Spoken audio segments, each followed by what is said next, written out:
In this episode, I'll be designing an inside cover pattern for a page-bound book, creating handmade paper, printing onto handmade paper using my home printer, and silkscreen printing onto handmade paper as well. Hello and welcome. My name is Diette and thanks for checking out this video. It is Friday, December 16th as I record this voiceover with my sidekicks, Buddy and Basil. This is going to be a two-part series. The overall project is to create a page-bound sketchbook using handmade paper. So the actual page binding of the handmade paper will be in the next episode. I reached a YouTube milestone. One of my videos has reached over 1,000 views. I wanted to commemorate that by trying this project again, but to throw a little more at it this time, like silk screening and page binding. This final sketchbook is going to be the mail of the month to mark the holiday season. But before we get into making paper, I want to show you how I wrapped up last month's mail.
It's mesmerizing to watch the pulp swirl in the water.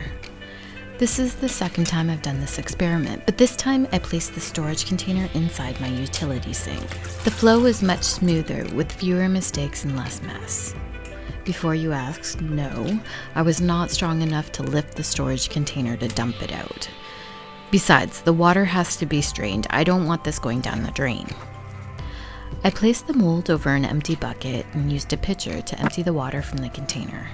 There's just enough space to pour the bucket water into the utility sink, but next time, I'm gonna make sure that I leave space open closest to me.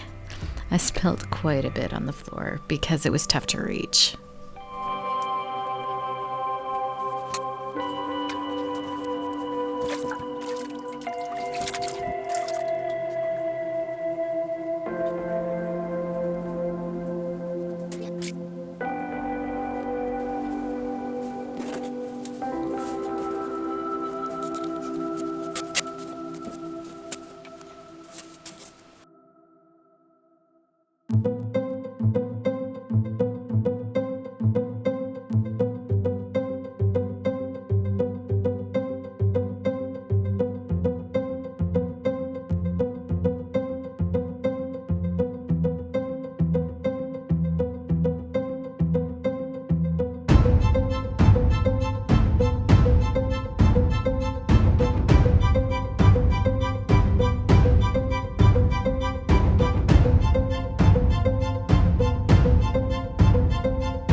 This season, I've swapped out my website header with the gingham red buffalo plaid, which was created in CSS. The reason behind choosing A5 size over 8.5 by 11, which are the only two sizes my printer can handle, is because these are intended to be spreads, pages in a bound book, whether that be a journal or a sketchbook. For this project, I'm going to create an inside cover pattern for the front. I want to carry this pattern over from my website to the inside cover I'm creating, but with a hand-drawn touch.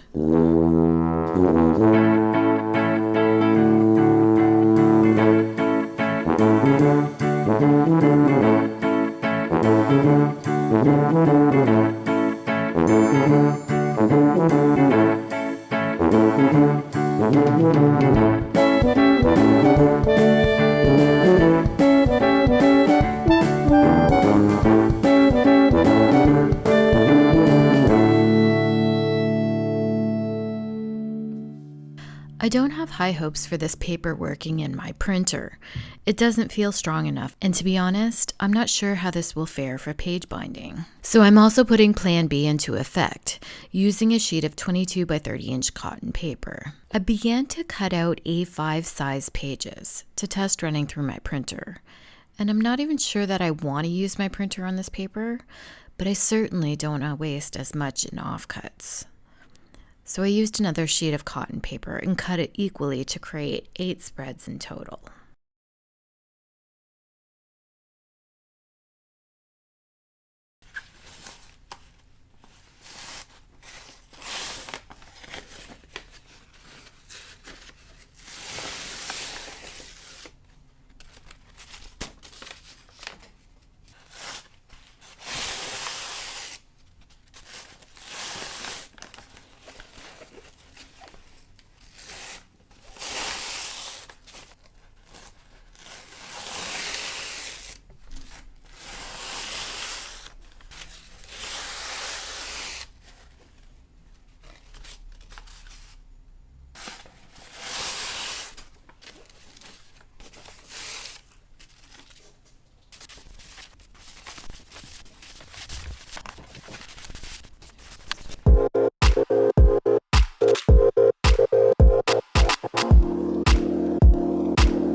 Wow, these did not turn out as I expected. The silkscreen did not expose as I had hoped it would. Looking back at my Photoshop design, I should have been more mindful about the brush sizes I'm using. I was following a typical dot grid measurement for the plaid stripes. These are tiny squares, and maybe different shades per square is sufficient versus hand drawing the lines like I wanted. I'm also experimenting with optimal exposure times. I've dropped my exposure time down to 4 minutes and 30 seconds, which I still think is too long. Next time, I'm going to create and use an exposure calculator. The greatness in working with silkscreen art is that even the mistakes look elegant and purposeful. And I think once this is all put together and bound, it'll look great. That's it for this episode. Please join me next time where I attempt to page bind my handmade paper. Thanks for watching.